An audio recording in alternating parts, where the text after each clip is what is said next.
नमस्कार देवाभाऊ, तुम्ही एसआयटीची स्थापना केली आणि आता कुणीही सुटणार नाही म्हणून तुमच्या पक्षाच्या बऱ्याच नेत्यांनी त्या ठिकाणी व्हिडिओ केले, तुमचे आभार मानले. पण प्रत्यक्षात तुम्ही परत एकदा शब्दाचा छळ करून कशा पद्धतीने फसवणूक केली हे काल तुमचं पत्र आल्यावर आणि ते वाचल्यावर लक्षात आलं की तुम्ही तेजस्विनी सातपुते मॅडम यांची त्या ठिकाणी नेमणूक हे त्यांच्या देखरेखीखाली तपास करण्यासाठी केली. खरं तर कुटुंबाची मागणी आहे एसआयटी स्थापन करा आणि ती निवृत्त न्यायाधीशामार्फत करा.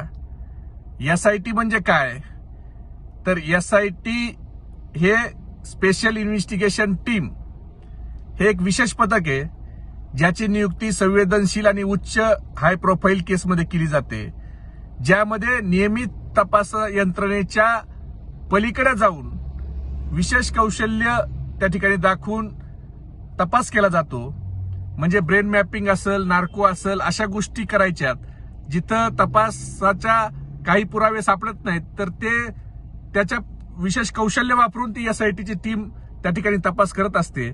आम्हाला अपेक्षा होती की आपण एसआयटी स्थापन करताल आणि एक चांगले अधिकारीची टीम त्या एसआयटी मध्ये असेल, परंतु दुर्दैवाने तुम्ही एसआयटी न करता ज्या पोलीस यंत्रणेच्या छळाला कंटाळून संपदानं आत्महत्या केली आणि त्याच्यामध्ये अनेक राजकीय गिधाड्याचा समावेश आहे असं त्यांचा जॉब त्या ठिकाणी लिहून ठेवलाय आणि त्यामध्ये तुम्ही त्याच पोलिसाच्या मार्फत जी चौकशी होणार आहे त्याच्यावर फक्त देखरेख करणार. म्हणजे त्या पोलिसांनी सगळे पुरावे जरी नष्ट केले असले तर त्याच्यावर फक्त आता तेजस्विनी ताई सातपुते ह्या फक्त देखरेख करू शकतात. तुम्हाला त्यांना काय विशेष अधिकार नाही. म्हणजे थोडक्यात सांगायचं तर बिनपगारी फुल अधिकारी अशी जी म्हणलं जातं तशातला हा प्रकार आहे. तुम्ही काय एसआयटी स्थापन करत नाही, का शब्दाचा छळ करताय देवा भाऊ? कुणाला वाचवताय? महाराष्ट्र बघतोय, महाराष्ट्राला कळतंय सगळं.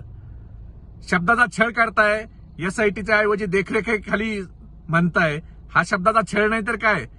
संपदाला छळलं, आता तिच्या चौकशीत पण शब्दाचा छळ. आणि हा शब्दाचा छळ तुम्ही त्या नन्नवरेच्या बाबतीत पण केला की रणजितसिंह निंबाळकर कोण? हे 32 रणजितसिंह निंबाळकर आहेत. आता त्यातला कोणता रणजितसिंह निंबाळकर? म्हणजे अशा शब्दाचा छळ करून तुम्हाला राजकीय गिधाडं वाचवायची. देवा भाऊ, महाराष्ट्र सगळं उघड्या डोळ्यानं बघतोय.